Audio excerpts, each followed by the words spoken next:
Oh. Oh.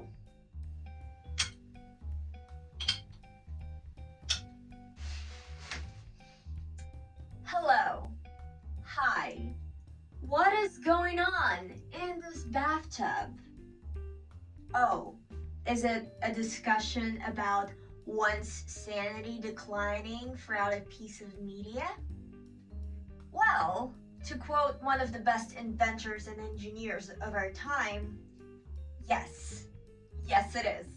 Beauty and the Beast is a classic movie about a girl falling in love with a hideous creature that is secretly a cursed prince. I, for one, consider Belle my favorite Disney princess when I was a kid. It was due to the fact that her main color is yellow, and that's how I picked my favorite characters back then. Well, I wanted to do the introduction without taking a sip, but it is tempting, and also the shots look boring. Since I'm not doing anything, I'm just sitting. And we're here not only for whatever content, but also for painting nails. So let me just, this is a cherry ale. I felt it was fitting for today.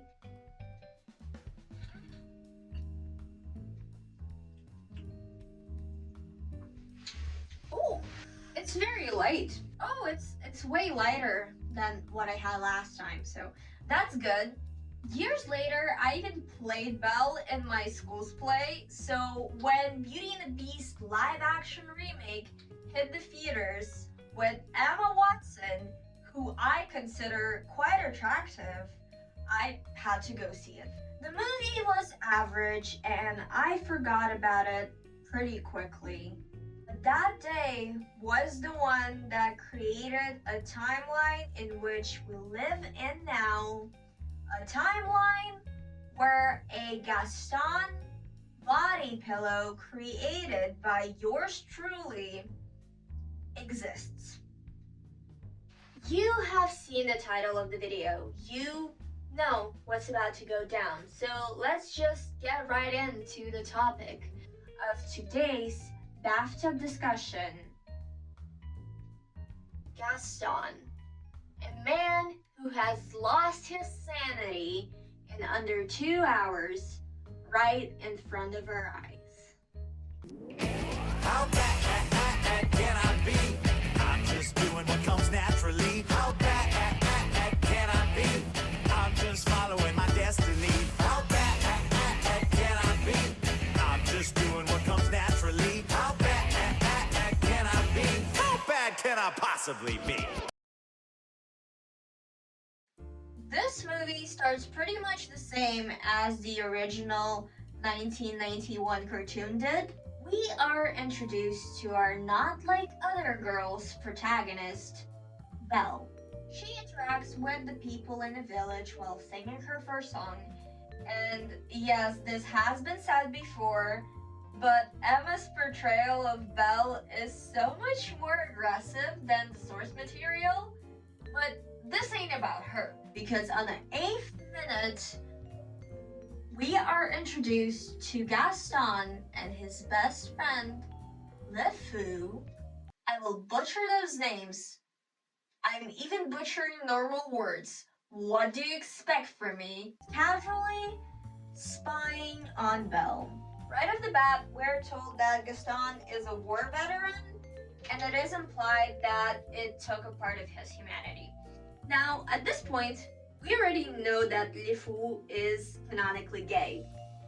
And even if you didn't come with the knowledge about the backlash that Disney received, by the way he's introduced, we instantly might get the idea that something is up. While watching the film back for this video, I noticed an interesting detail between Gaston and Le Fou's interactions. So the first scene, Le Fou is shown to be uncomfortable and a bit jealous while Gaston talks about Belle.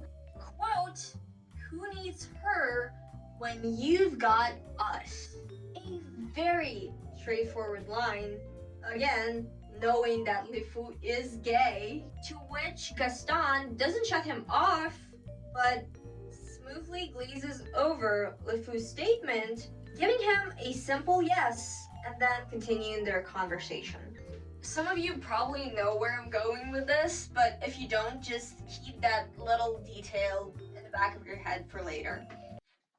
Also, I do want to mention Luke Evans' performance as Gaston is such a blessing to the whole thing. Every time he's on screen, energy just goes up. I love this guy. This, however, is where the problem with Gaston starts, because he sees Belle as, and I quote, the one who is hard to get, which is the sweetest prey.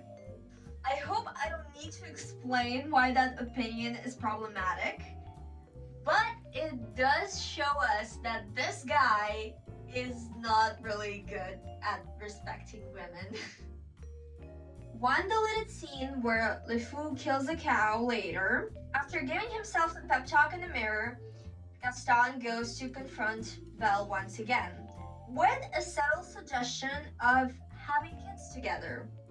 Belle obviously declines, and this is where we see the other side of Gaston. Right before this moment, he gives off a vibe of an ignorant dumbass, but now we know this guy is evil. The conversation with Belle doesn't go as planned, so he threatens her. Staring her right in the eyes, he talks about how she will end up homeless if she doesn't accept his implied proposal.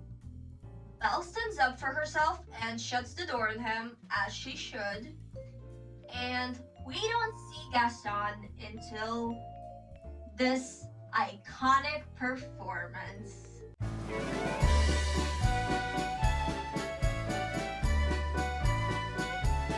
The Gaston performance, as claimed by some random guy on the internet, the best scene in this entire movie. And honestly, maybe he's right. I'm not a huge theater nerd, but everything about this just is so bright in energy. Just as bright, if not brighter, is the man himself, Gaston, and his relationship with LeFou.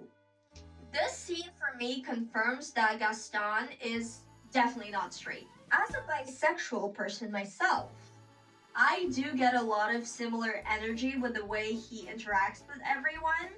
In this particular part where he lifts both the man and the woman, kind of confirms for me that I'm not seeing things that weren't put there, if you know what I mean. I had canon Gaston as bi, but other than little hints that there might be something more between him and his best friend, and also his interactions with LeFou, this is not really relevant to the story. I mean, come on, it's Disney, it's 2017, there was no Lumity at that time. I mean, there's no heterosexual explanation for this.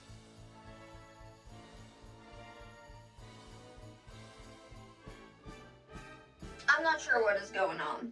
But isn't Gaston also implied to be homophobic? Well, you can't be gay and homophobic. That's called denial.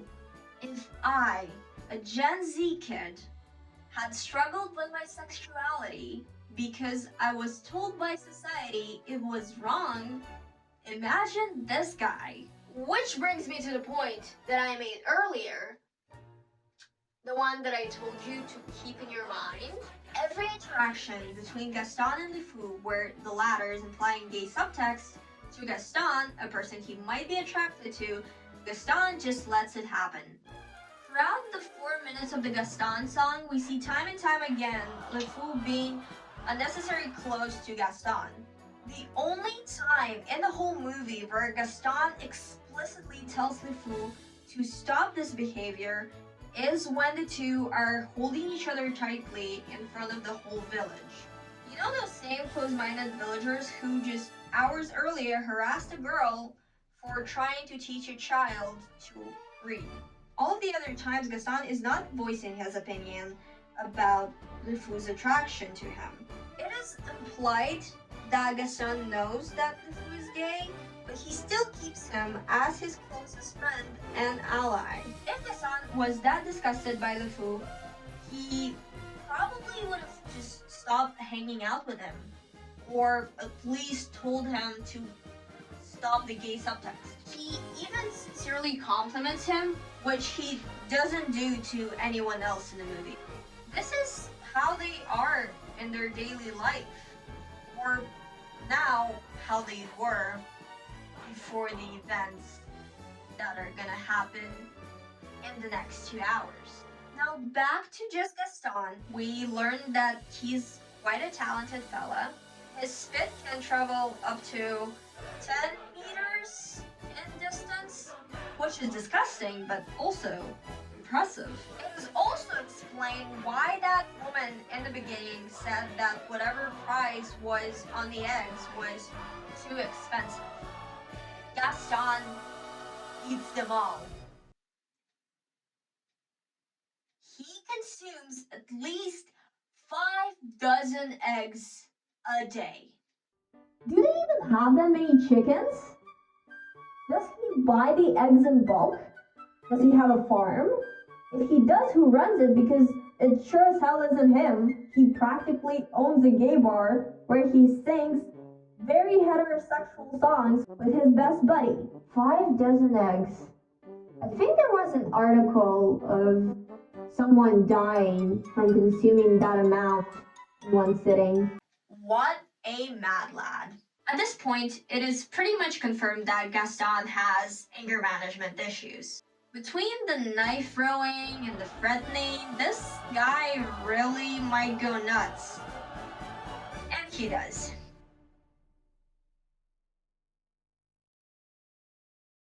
Maurice, Belle's father, comes to the tavern for help. His daughter is trapped in a castle with a literal beast. And what an opportunity for Gaston to prove himself not only to Belle, but her father. This is where Gaston is starting to visibly lose it. That fourth scene is the beginning of the end. It's been a while since a ragtag trinity set out to look for Belle.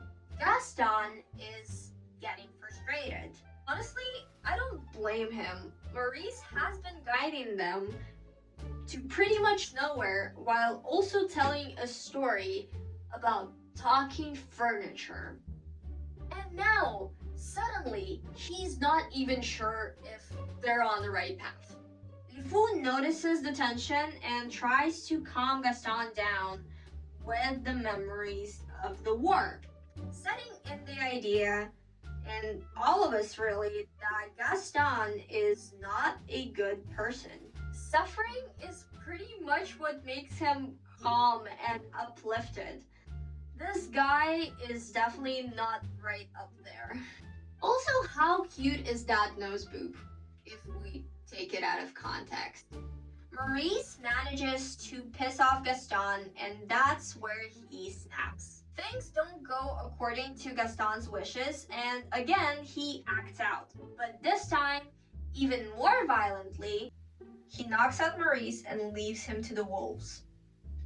No one can get in the way of his one goal, marrying Belle. At this point, it's just the principle. He will get what he wants. We know that he's probably not even attracted to Belle that much. He says that she's beautiful and even takes it to the next level, saying that they will have beautiful children together, but he doesn't really seem to be in love with her. Definitely not to the point that he will just leave her father for dead. Now Gaston is not only dressed in red, but seeing red as well. This is the scene where LeFou, his best friend, who's in love with him, starts to question his loyalty. Gaston gives LeFou a chance to either go with him or stay in the forest, just as Maurice. Meaning at this point in time, Gaston still cares about his friend. 5 days have passed and we're not shown exactly what has been going on in the village. But just from the performance, we see that Gaston is definitely tense. Him and his squad arrive to the tavern, but oh no, there's Maurice saying, "Bye, sister." Gaston is visibly caught off guard, but quick on his feet to defend himself. You can even hear his voice crack at the beginning of the dialogue. As the conversation moves, however, he gains his confidence back and seconds later is manipulating LeFou to lie to his defense. This is actually the first time that he explicitly uses LeFou's attraction to him to benefit himself. Sure, LeFou was always there to hype him up, but he wasn't really useful. This man can't even be trusted with a rifle for 5 seconds. Gaston is slowly becoming numb to everything else except his anger, so much so that he will use the feelings of the closest person to him without any hesitation. Note also that he says Belle ran away, and there is no content in the movie where Gaston actually cares for that. The whole point is to make sure that Maurice doesn't ruin his reputation and indirectly getting revenge on the woman who rejected him is probably a nice added bonus.